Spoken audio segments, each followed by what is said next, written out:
तो कल की 2898 एडी का फाइनल ट्रेलर या बोलो तो भाई सेकंड ट्रेलर आ चुका है and it was mind cracking. इन्होंने एक्चुअली में एक ऐसी फिल्म बना ली है जिसमें कुरुक्षेत्र का बैटल भी देखने मिलेगा और फ्यूचरिस्टिक ट्रांसफॉर्मिंग गाड़ियां भी, और सबसे बड़ी बात कि एक फैमिलियर लोर होने के बावजूद भी इन्होंने अपना एलिमेंट ऑफ सरप्राइज भाई इंटैक्ट रखा है अभी तक। We still don't know a lot of things, but मैं आया है थोड़ी देर से आया है, बट स्टिल देखो आया है और कुछ अच्छी खासी डिटेल्स खींच खाच के निकाली है, खासकर हमारे कमल हसन के काली या सुप्रीम या स्किन ये जो भी है उसको लेके। So let's get right into it. तो ट्रेलर शुरू होता है इस बार सीधा हमारे संबाला के एक स्काई शॉट से। लाइक ये तो हमें पता ही था कि फिल्म में 3 जगह बेसिकली बहुत सिग्निफिकेंट होने वाली है, उनमें से 2 इन्होंने ऑलरेडी दिखा दिए थे, कॉम्प्लेक्स यानी कली का एम्पायर और काशी यानी दुनिया का आखिरी शहर। तो इस बार दिखा दिया संबाला, जहां ऑब्वियसली हमारे कल की भगवान का जन्म होगा। बट यहाँ देखो सच हो भी सकता है बट नहीं भी, but still I think in तीनों सिटीज का एक और हिडन मीनिंग भी हो सकता है। लाइक तुम्हें याद ही होगा कि हमारे भैरवा के हाथ में भी 3 ट्रायंगल्स का टैटू था, जिसे बेसिकली एक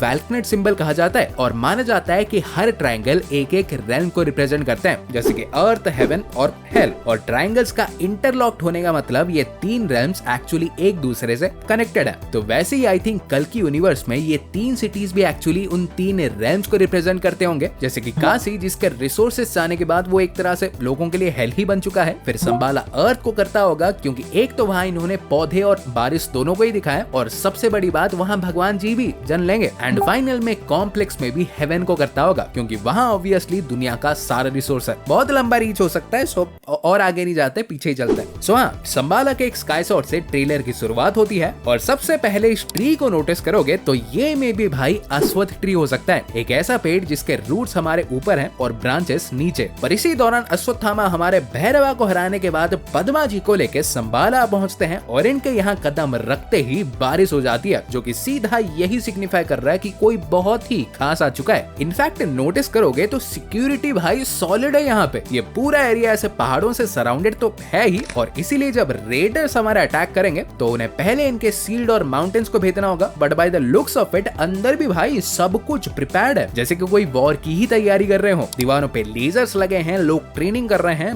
स्टैक्ड। बट इसी बीच हमारे चैटर्जी साहब किसी को डायलॉग मार के उड़ा देते हैं, ये बोल के कि आज को देखो अभी से ही साफ कर देंगे तो कल कैसे ही आएगा। और था तो एक सीधा साधा sentence, but this brings a very good theory कि क्या यही लेडी ही एक्चुअली सुमति हो सकती है, जिसे मृणाल ठाकुर ही प्ले करेंगी और प्रभास एक्चुअली उन्हीं के ही बेटे होंगे। और अगर हाँ तो ही इज इंडीड कल की। लाइक तुम ही सोचो कि सबको दिखा दिया बट उनके कैरेक्टर को अभी तक क्यों नहीं दिखाया है, डेफिनेटली कुछ मेजर ही होगा। सो यहाँ एक्चुअली ये हो सकता है कि कमल हसन के कैरेक्टर को पता चल गया होगा कि कल्कि का जन्म होने वाला है, तो उन्होंने भाई पहले ही संबाला में अपने लोग भेज दिए सुमति यानी मृणाल ठाकुर के कैरेक्टर को साफ करने के लिए। और इसीलिए ये साहब जी बोलते हैं कि आज ही नहीं रहेगा तो कल कैसे आएगा, इन द सेंस कि माँ ही नहीं रहेगी तो बेटा कहाँ से आएगा। पर मे भी बेटा भी आ गया है। लाइक सुमति जी को मारने के बाद भी समहाउ कल्कि हमारे स्टिल दुनिया में आ गए होंगे, मतलब प्रभास, बट मे भी इन्हें कुछ याद ही नहीं होगा। पर इसके बाद हमें अश्वत्थामा और भैरवा के पहले फाइट के कुछ और बिट्स देखने मिलता है, बट वो जब सीधा महाभारत में ट्रांजिशन करता है मजा आ जाता है। हम देखते हैं कि किसी एक के बस एक धक्के से ही अश्वत्थामा, उनके बगल के लोग और लिटरली एक हाथी भी सारे के सारे ढेर हो जाते हैं। और किसने मारा ये तो देखो डेफिनेटली जानेंगे, बट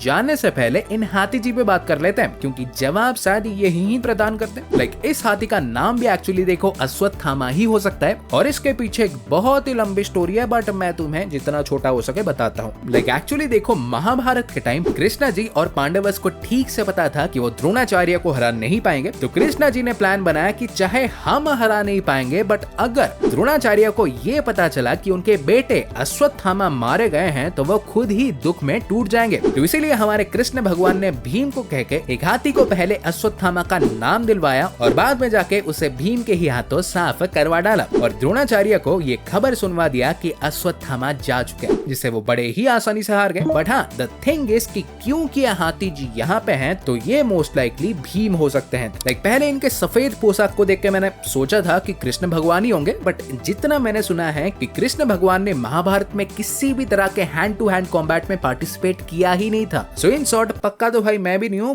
बट भीम जी या कृष्ण भगवान में से ही कोई होंगे। फिर कुछ और एपिक शॉट्स भी थे। एक तो पूरे एक रथ के डिसइंटीग्रेट होने का सीन था, एब्सोल्यूट रॉ, घोड़े वोड़े गधे सब उड़ रहे हैं। बट दूसरा वाला सीन भाई इससे भी खास था, इसमें ये एक्चुअली उसी मूवमेंट को दिखा देते हैं जिस टाइम अश्वत्थामा का ब्रह्मास्त्र उत्तरा जी को लगा था। जिसके बाद क्या हुआ था ये तो हम सब जानते हैं। मतलब भाई ये फिल्म पूरा अश्वत्थामा का रिडेम्पशन आर्क को दिखाने वाली है, मारने से लेके बचाने तक। इसी दौरान फाइनली हमें कमल हसन के कैरेक्टर का कंप्लीट लुक मिल जाता है। और इस पूरे सीन में देखो डिटेल्स ही डिटेल्स तो हैं ही, बट मेरे पास एक रापचिक थ्योरी भी है। लाइक डिटेल्स की बात करें तो हम देख सकते हैं कि इनकी पूरी बॉडी अब नष्ट होने लगी है। इतना कि उनके अंदर जो वो रेड कलर का एनर्जी है, मे बी कली की एनर्जी, तो उसे अब ये बॉडी होल्ड कर ही नहीं पा रही। बट इनके लिए गुड न्यूज बाकी अपना देख ले, क्योंकि इन्होंने देखो ऑलरेडी शायद अपने लिए और बॉडीज भी बना के रख लिए हैं क्लोनिंग से। बट फिर ये भी बात आ जाती है कि अगर बैकअप वेसल्स ऑलरेडी हैं तो फिर और क्यों बना रहे हैं। तो यहाँ भी देखो प्रोबेबली ये हो सकता है कि कली के कॉन्शियसनेस की एक एंटायर आर्मी ही बना रहे हो। बिकॉज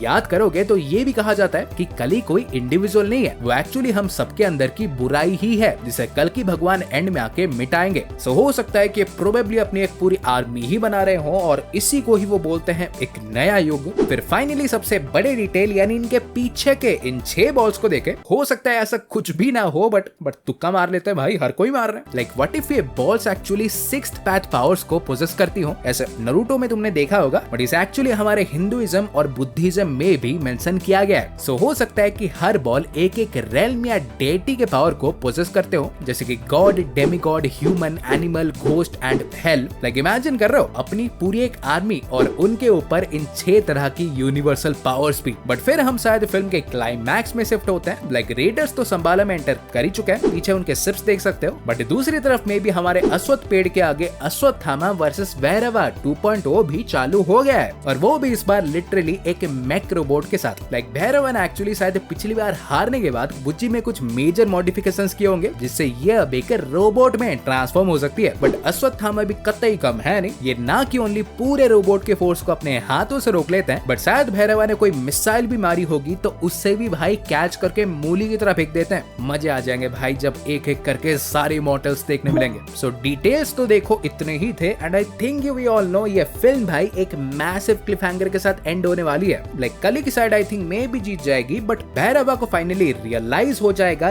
या तो भाई उसे याद आ जाएगा कि इधर वही ही कली है, या तो नहीं हुआ तो अब उससे ही कल की अवतार को प्रोटेक्ट करना होगा। तो हाँ गाइस, आज के लिए इतना ही था, और वीडियो तुमको पसंद आई हो तो वीडियो को लाइक करे बिना जाना मत, और ऐसे हमारे रापचिकदार लेवल के कंटेंट पाते रहने के लिए चैनल को सब्सक्राइब कर दो। फिल्म को लेकर तुम्हारे क्या थ्योरीज हैं, विचार हैं, डेफिनेटली बताना, और मैं तुमसे मिलूंगा एक और वीडियो में। सो गाइस, तब तक बाय और टेक केयर।